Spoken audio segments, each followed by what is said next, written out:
আসসালামু আলাইকুম। প্রিয় দর্শক, অন্য মঞ্চের আলাপচারিতায় আপনাদের সকলকে আমন্ত্রণ জানাচ্ছি।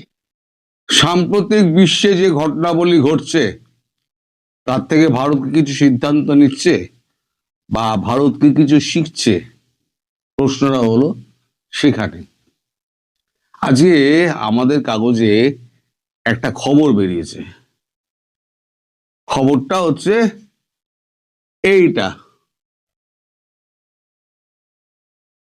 ভেনেজুয়েলা সংক্রান্ত খবর। আমেরিকাকে চটাতে চায় না মোদী সরকার।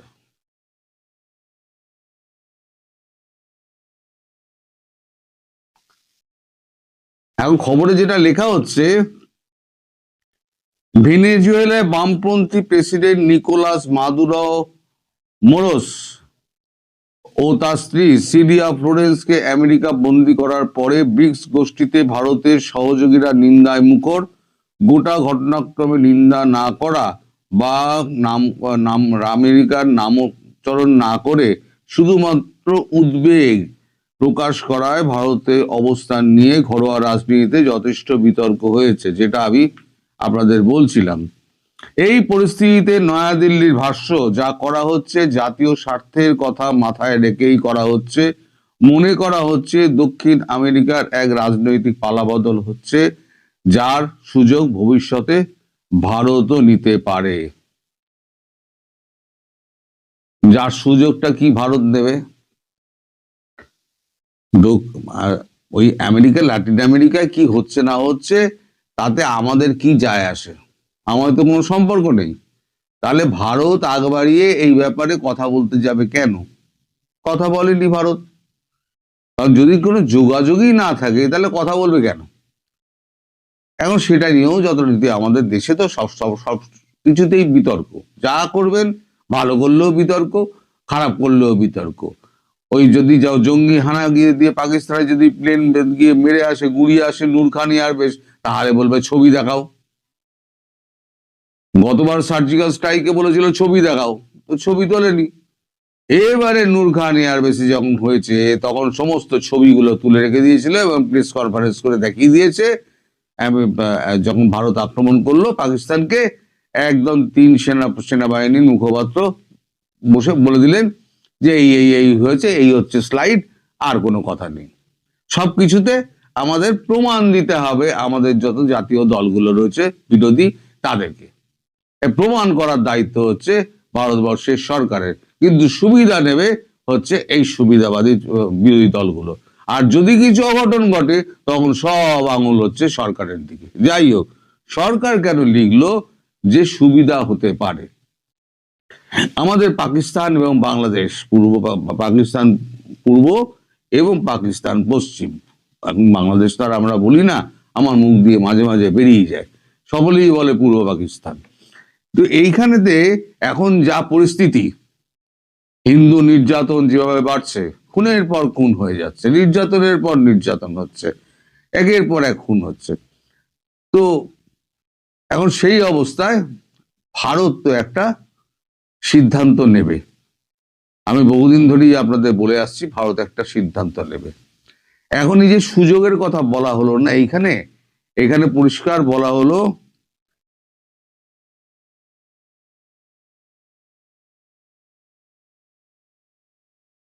এই পরিস্থিতিতে নয়াদিল্লির ভাষ্য, যা করা হচ্ছে জাতীয় স্বার্থের কথা মাথায় রেখেই করা হচ্ছে। মনে করা হচ্ছে দক্ষিণ আমেরিকার এক রাজনৈতিক পালাবদল হচ্ছে, যার সুযোগ ভবিষ্যতে ভারতও নিতে পারে। অর্থাৎ একটা প্রেসিডেন্স খাড়া হয়ে গেছে যে এটা হতে পারে, যেটা ঘটনা ঘটেছে সেটা হতে পারে। আমার দেশ যদি অস্থির হয়, যদি অসুরক্ষিত হয়, তাহলে পরে আমি সেই দেশকে বাঁচানোর জন্য আমি সমস্ত কিছু পদক্ষেপ নিতে পিছপা হব না এবং দ্বিধাও করব না। আর ভারতের তো ঘোষিত নীতি আছে, আমার উপরে যদি কোনো আক্রমণের আঘাতের পরিকল্পনা হয় বা আঘাত আসে বা আঘাত নেওয়ার কোনো রকম চেষ্টা করা হয়, তাহলে তাকে অ্যাক্ট অফ ওয়ার হিসেবে ঘোষণা করা হবে। এখন বাংলাদেশে যা হচ্ছে তাতে ভারত এখন একটা অ্যাকশনের দিকে যাবে। আমি বহুদিন ধরেই আপনাদের বলছি। এখন এই আমেরিকা যা করে দেখালো, ডোনাল্ড ট্রাম্প যা করে দেখালেন, তাকে আমাদের নরেন্দ্র মোদী এবং রাশিয়ার প্রেসিডেন্ট ভ্লাদিমির পুতিন কি করে দেখাতে পারবেন? পারবেন ইউনুসকে তুলে আনতে মোদী? পারবেন জেলেনস্কিকে তুলে আনতে রাশিয়া? রাশিয়া আজকে একটা বিবৃতি দিয়েছে, প্রেসিডেন্ট ভ্লাদিমির পুতিন সেই বিবৃতিতে তিনি বলেছেন যে রাশিয়ার স্বার্থ ক্ষুণ্ণ হলে, রাশিয়া যদি কোনো কারণে আঘাতপ্রাপ্ত হয়, তাহলে রাশিয়া ছেড়ে কথা বলবে না। সেক্ষেত্রে কোনো বন্ধু এবং শত্রু কাউকেই গণনা করা হবে না, সমানভাবে প্রত্যাঘাত করা হবে। তার মানে পরিষ্কার রাশিয়া বুঝিয়ে দিল যে ইউক্রেন যদি আবার যদি আক্রমণ করে বা ওই ড্রোন ফোন মারে, তাহলে পরে একদম পরিষ্কার ইউক্রেনকে ধ্বংস করবে। অথবা যদি ডোনাল্ড ট্রাম্পের মতো যদি একটা ব্যবস্থা নেন, কড়া ব্যবস্থা, এটা সমস্ত মিথকে ডোনাল্ড ট্রাম্প ভেঙে দিয়েছেন, যে অন্য রাষ্ট্রের প্রতি আক্রমণ করা যাবে না, অমুক করা যাবে না, তমুক করা যাবে না, সব বোগাস কথা। আমি বারবার বলি না, জিসকা লাঠি উসকা ভ্যাঁস, যার লাঠির জোর বেশি সেই মহিষ নিয়ে যাবে। এই যুগটাই পড়ে গেছে ওই রকম। আপনি যেরকম দেখাবেন, আপনি এপার থেকে 6 দেখলে আমি এপার থেকে 9 দেখবো। আপনি দেখছেন যে আপনি ঠিক করছেন, আমি দেখছি আমার রাষ্ট্র অসুরক্ষিত হয়ে রয়েছে, যে কোনো সময় আমার মূল্য চোকাতে হতে পারে। আমাদের বর্ডারগুলোতে সন্ত্রাসবাদীরা ঢুকছে, তারা অস্ত্র সহ ধরা পড়ছে, তাহলে আমরা কেন ব্যবস্থা নেব না? আর এই যে মূল যে মাথা, সেই মাথা হচ্ছে ডক্টর মোহাম্মদ ইউনুস। এখন ইউনুস তো তার নিজের কাজ করে দিয়েছে, করে দিয়ে দেশকে অস্থির করে ভেঙে চুরে শেষ করে দিয়েছে। ভেঙে চুরে শেষ করে দেওয়ার পর এখন উনি পাকিস্তানের সঙ্গে দোস্তি করছেন। আচ্ছা, আপনি যদি F-16 বিমান কেনেন, তাহলে কার কাছ থেকে কিনবেন? আপনি আমেরিকায় যাবেন, তো আমেরিকা গিয়ে F-16 বিমান আপনি কিনবেন। আপনি পাকিস্তান থেকে কোথা দিয়ে বিমান কিনছেন? আপনাদের যে বিমান বাহিনী অ্যাডমিরাল, এই বিমান বাহিনী যিনি প্রধান, অ্যাডমিরাল নৌবাহিনীর বিমান বাহিনীর প্রধান, তিনি চলে গিয়েছেন পাকিস্তান 4 থেকে 9 অব্দি বা 10 অব্দি, তার বোধহয় পাকিস্তান ভিজিট। তা সেখানে উনি বলেছেন যে আমরা F-16 6খানা কিনব। পাকিস্তান F-16 পেল কোথায়? পেল আমেরিকা থেকে পেয়েছিল। আমরা যখন আক্রমণ করেছিলাম সেই সময় যেগুলো তুবড়ে মুবড়ে ভেঙে ছুটে গেছিল, যেগুলো সাইডে পড়ে, যেগুলো অকেজ হয়ে গেছিল, সেগুলোকে রং টং করে, মানে যন্ত্রপাতি চেঞ্জ করে এবার সেগুলোকে বাংলাদেশের ঘাড়ে গোছানোর চেষ্টা করছে। আর এমন মূর্খ বাংলাদেশ সরকার, এই সরকার প্রধান ইউনুস, সেগুলো কেনার জন্য আবার ওখানে লোক পাঠিয়েছেন। অন্য স্বার্থও থাকতে পারে, আমি তো বলতে পারবো না, অন্য স্বার্থও নিশ্চয়ই রয়েছে। আর মার তো খাবে, এটা তো পরিষ্কার বুঝতে পারছে, মার একটা হবে।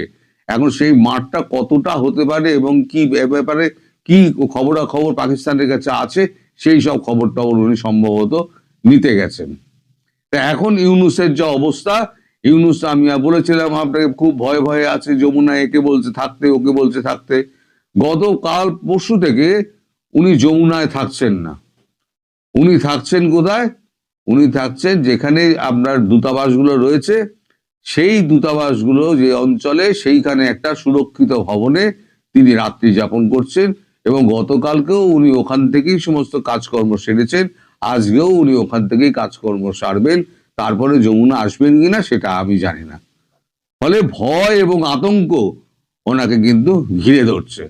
ওনার কাছে নিশ্চয়ই খবর আছে যে ভারত একটা কঠিন অ্যাকশনের মধ্যে দিয়ে যাবে, কারণ নরেন্দ্র মোদী কিন্তু বলে দিয়েছেন যে অকল্পনীয় কিছু হবে।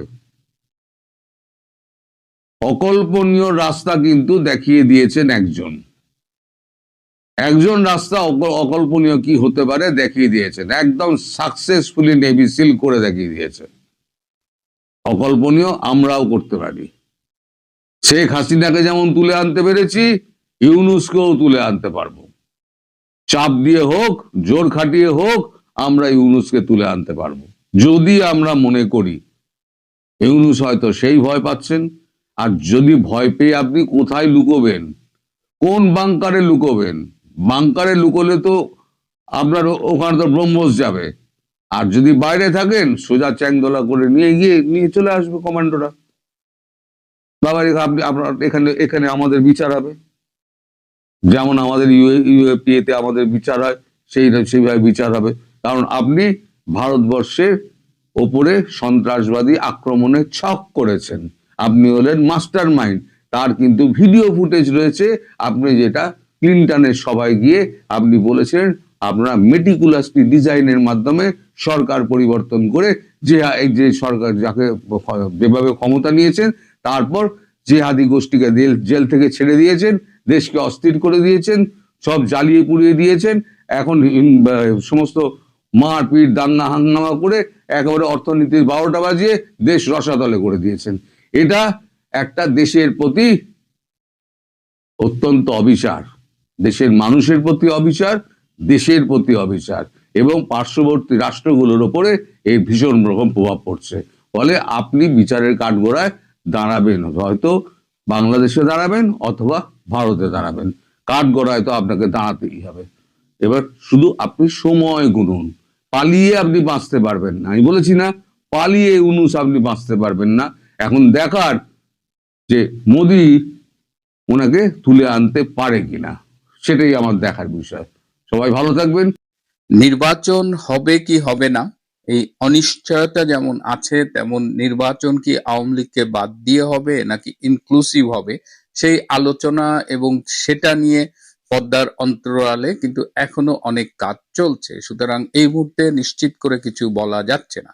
এই অবস্থায় আপনারা নিশ্চয়ই খেয়াল করেছেন যে সারা বাংলাদেশ, সেনাবাহিনী বলেন, প্রশাসন বলেন, আইন শৃঙ্খলা বাহিনী বলেন, সব যেন একেবারে তারেক রহমানের দিকে হুমড়ি খেয়ে পড়ছে। এবং শুধুমাত্র বাংলাদেশের প্রশাসন বা বাংলাদেশ নয়, বাংলাদেশে যারা রয়েছেন বিভিন্ন বিদেশি দূতাবাসের কর্মকর্তারা কিংবা ইউরোপিয়ান ইউনিয়নের যারা রয়েছেন, তারাও একেবারে তারেক রহমানের দিকে ছুটে চলেছেন। তারই ধারাবাহিকতায় গতকাল দেখলাম যে ইউরোপীয় ইউনিয়নের একটি প্রতিনিধি দল জনাব তারেক রহমানের সাথে তার কার্যালয়ে দেখা করেছে, এবং সেখানে তাদের মধ্যে যে আলোচনা হয়েছে তার মধ্যে একটি গুরুত্বপূর্ণ আলোচনা হলো যে ইউরোপীয় ইউনিয়নের পক্ষ থেকে বলা হয়েছে যে নির্বাচনটি বাংলাদেশে 12ই ফেব্রুয়ারি হচ্ছে, সেটি যেভাবে একটা বড় স্টেক হোল্ডার, বড় দল আওয়ামী লীগকে বাদ দিয়ে করা হচ্ছে, তাতে এই নির্বাচনটি সর্বমহলে একদিকে যেমন গ্রহণযোগ্য হবে না, তেমন এটি বিতর্কিত হবে, এবং এই নির্বাচনের মধ্য দিয়ে যারা নির্বাচিত হবে তারাও বিভিন্ন প্রতিকূলতার মুখোমুখি হবে বলেই তারা মনে করেন। তো এই প্রেক্ষিতে জনাব তারেক রহমান বলেছেন যে তার দল, তার মা এবং তিনি দীর্ঘকাল ধরে একটি সুষ্ঠু নির্বাচন এবং একটি ইনক্লুসিভ নির্বাচনের জন্য আন্দোলন করেছেন। সুতরাং তারাও চায় যে বাংলাদেশে একটি ইনক্লুসিভ ইলেকশন হোক। এই 12ই ফেব্রুয়ারিতে আওয়ামী লীগ এবং কয়েকটি দলকে বাদ দিয়ে যে নির্বাচন হচ্ছে সেটি তারা আসলে চায় না, কিন্তু এ ব্যাপারে তাদের কিছু করার নেই, কারণ এই নির্বাচন আয়োজন করছে ডক্টর ইউনূস সরকার, এবং ডক্টর ইউনূস সরকার আপনারা জানেন যে কোনো অবস্থাতেই আওয়ামী লীগকে নির্বাচনে জায়গা দিতে রাজি না। তিনি তাকে যেই বলে টেকনিক্যাল সমস্যা আছে, এবং তিনি আসলে খুব ভয় পান যদি আওয়ামী লীগ নির্বাচনে অংশগ্রহণ করে এবং নির্বাচনী ফলাফল যদি কোনো ক্রমে আওয়ামী লীগের দিকে যায়, তাহলে তার জান নিয়ে পালানোই মুশকিল হয়ে যাবে, এরকম একটা ভীতি তার মধ্যে কাজ করে। যাই হোক, যেটা শুরুতেই বললাম যে নির্বাচন হবে কি হবে না, ইনক্লুসিভ হবে কিনা, এটার জন্য আমাদের আরো অপেক্ষা করতে হবে। এই মাসটা অপেক্ষা করতেই হবে, অন্তত 20 তারিখ পর্যন্ত তো অপেক্ষা করতেই হবে। তো এই অবস্থায় আমরা যেটা দেখছি যে প্রশাসন বা সবাই তারেক রহমানের সামনে ঝুঁকে পড়ছে, তারেক রহমানের সামনে হাজিরা দিচ্ছে। এটা যেমন সত্যি, তেমনি যে নির্বাচনটি 12ই ফেব্রুয়ারি আয়োজনের চেষ্টা করা হচ্ছে, সেই নির্বাচনের বিভিন্ন পর্যায়ে এত অনিয়ম হচ্ছে যে এই নির্বাচনটি আর গ্রহণযোগ্যতার পর্যায়ে নেই, মানে গ্রহণযোগ্যতার ওই বিবেচনায় এই নির্বাচন থাকবে না।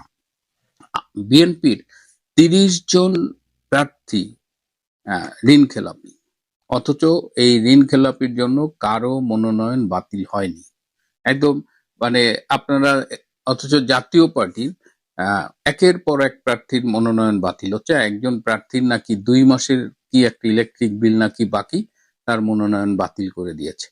তো যদি আইন অনুযায়ী জাতীয় পার্টির প্রার্থীর মনোনয়ন বাতিল করা যায়, তাহলে বিএনপির 30 জন স্বীকৃত ঘোষিত ঋণ খেলাপির মনোনয়ন কেন বাতিল করা হবে না, এটি নিয়ে প্রশ্ন উঠেছে।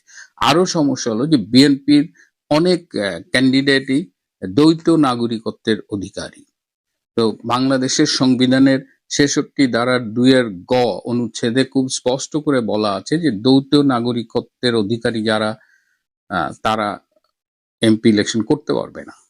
তো এখন এই যে যারা দ্বৈত নাগরিকত্ব, ইভেন এই যে ধরেন ইউকে বিএনপির সদ্য প্রাক্তন সভাপতি মিস্টার মালেক, তাকে সবাই চেনেন। এই মিস্টার মালেক এখনো ব্রিটিশ নাগরিক। তিনি সিলেট 3 আসন থেকে নমিনেশন পেয়েছেন বিএনপির। এবং যারা বিএনপির দ্বৈত নাগরিকত্বের অধিকারী, এরা কেউ কেউ বলতেছেন যে তার আইনজীবীর প্যাডে লেখাচ্ছে যে তার নাগরিকত্ব বাতিল প্রক্রিয়াধীন। কিন্তু আমাদের সংবিধান যদি আমরা মানি, তাহলে এই সুযোগ নাই। একদম মানে বিদেশি নাগরিকত্ব ত্যাগ করতে হবে এবং সেই ত্যাগ করার একটা অফিসিয়াল ডকুমেন্ট নির্বাচন কমিশনে জমা দিতে হবে। কিন্তু ব্রিটিশ সিস্টেমে নাগরিকত্ব সারেন্ডার করা এবং ফাইনালি স্বরাষ্ট্র মন্ত্রণালয় থেকে চিঠি পাওয়া, এটা কিন্তু সময় সাপেক্ষ। কেউ কেউ বলেন যে 12 থেকে 13 মাস পর্যন্ত সময় লাগে। তো সেই দীর্ঘ সময় সাপেক্ষ এখন মিস্টার মালিকের মতো যারা আছেন একাধিক দেশের নাগরিক, তারা কিভাবে নির্বাচন করবেন? এটা তো সম্পূর্ণ আইনের বরখেলাপ। এবং দেখা গেল যে নির্বাচনে হেরে গেলেন, তখন আবার ওই অ্যাপ্লিকেশন উইথড্র করে নিলেন। তো এটা তো হয় না। এবং নির্বাচন এখন মানে পুরা জোর যার মুল্লুক তার, যা ইচ্ছা তাই অবস্থায় একটা নির্বাচন হচ্ছে। আপনারা দেখছেন স্বতন্ত্র প্রার্থীদের উপরে স্টিম রোলার চালানো হচ্ছে। আমি একটা ছোট্ট ভিডিও দেখাই, দেখেন এই লোকটাকে কিভাবে অপমান করে বের করে দেওয়া হচ্ছে।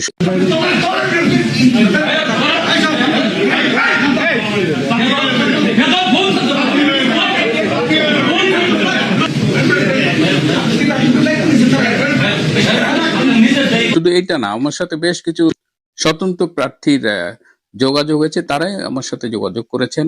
তো সবাই, আমি আগেও বলেছি যে সবাই নানা রকমের হয়রানির শিকার এবং দিনের শেষে প্রায় অধিকাংশেরই মনোনয়ন বাতিল করা হয়েছে। শুধুমাত্র দলের বিদ্রোহী প্রার্থীরা যদি স্বতন্ত্র ক্যান্ডিডেট হয়, সেক্ষেত্রে দেখা গেছে যে নির্বাচন কমিশন তাদেরটা আপাতত গ্রহণ করেছে। তো বিএনপি একদম মানে ফ্রি স্টাইলে নির্বাচনী মাঠে আছে আর কি, তাদের যা ইচ্ছা তাই হচ্ছে। এবার এদিকে তারেক রহমানের সাথে আমাদের কিছু কমিউনিস্টও দেখা করেছেন। তাদের একটা জোট আছে, গণতান্ত্রিক জোট। সেই জোটের পক্ষ থেকে কমরেড মুজাহিদুল ইসলাম সেলিমের নেতৃত্বে সেখানে আমাদের ডক্টর মুস্তাক হোসেন ভাইও আছেন, তারা দেখা করেছেন। এবং তাদের যে বডি ল্যাঙ্গুয়েজ দেখলাম, তাতে তো মানে বেশ, কারণ এই মানুষগুলো তো আমাদের ছাত্র জীবন থেকে দেখে আসা। হ্যাঁ, তারা একজন মানে খুবই ডিভোটেড কমিউনিস্ট ছিল। তো তারা তারেক রহমানের সামনে যেভাবে হাত কাচুমাচু করে দাঁড়িয়েছিলেন, যদিও আমি শুনেছি তারা আলাপ করেছেন, তারা তারেক রহমানকে অনুরোধ করেছেন দেশটাকে ধ্বংসের হাত থেকে রক্ষা করবার জন্য। এটা নিয়ে আমি কোনো কমেন্টস করতে চাই না। কিন্তু আবার ইউরোপিয়ান এক্সটার্নাল অ্যাকশন সার্ভিসের আবার একটা আঞ্চলিক পরিচালক, তিনি আবার জামাতের আমিরের সাথে দেখা করেছেন আজকে। এবং সেখানে তারপরে একটি সংবাদ সম্মেলনে জামাতের নায়েবে আমির ডক্টর আবু তাহের, তিনি সংবাদ সম্মেলনে কথা বলেছেন। এবং তিনি এই যে বলেছেন যে গত 2-1 সপ্তাহ ধরে প্রশাসন, সেনাবাহিনী, আইন শৃঙ্খলা বাহিনী যেভাবে একটা দলের দিকে ঝুঁকে পড়ছে, তাতে আগামী নির্বাচন ফ্রি ফেয়ার হবে কিনা এটা নিয়ে জামাতের পক্ষ থেকে কনসার্ন রেইজ করা হয়েছে। এবং জামাত বলছে যে এইভাবে তারা এইভাবে নির্বাচনটা হোক চায় না, তারা চায় একটা সুষ্ঠু নির্বাচন হোক। এবং সবাই কিন্তু এখন একটা কথা বলছে, জামাতও বলছে যে দেশটাকে ধ্বংসের হাত থেকে রক্ষা করার জন্য একটা ফ্রি ফেয়ার ইলেকশন করতে হবে। আওয়ামী লীগের খবর নাই, আপনি 50% অফ দ্য ভোটার্সকে বাইরে রেখে আপনি একটা ইনক্লুসিভ ইলেকশন করছেন না, তাতেই তো দেশের গণতন্ত্রের বাইন মারা। এখন আবার আপনারাই বলতেছেন যেহেতু জামাত একদম ক্ষমতায় চলে এসেছিল, ঠিক সেই মুহূর্তে এখানে বিএনপির হঠাৎ করে পাশার দান উল্টে গেছে, সবকিছু বিএনপির দিকে ঝুঁকে গেছে, জামাতের মাথায় বাড়ি। তো সেটা আজকে ডক্টর তাহের যেভাবে কথা বললেন, হ্যাঁ, মানে জামাত অনেক অ্যাগ্রেসিভ এবং জামাত ভবিষ্যতে কি করবে মানে এই মাসের মধ্যে, সামনের দিনগুলোতে, এটা নিয়ে আমাদের একটু নজর রাখতে হবে। আমি জামাতের বর্তমান অবস্থা নিয়ে পরবর্তীতে একটা এপিসোড করব। প্রিয় বন্ধুরা, আজ এ পর্যন্তই।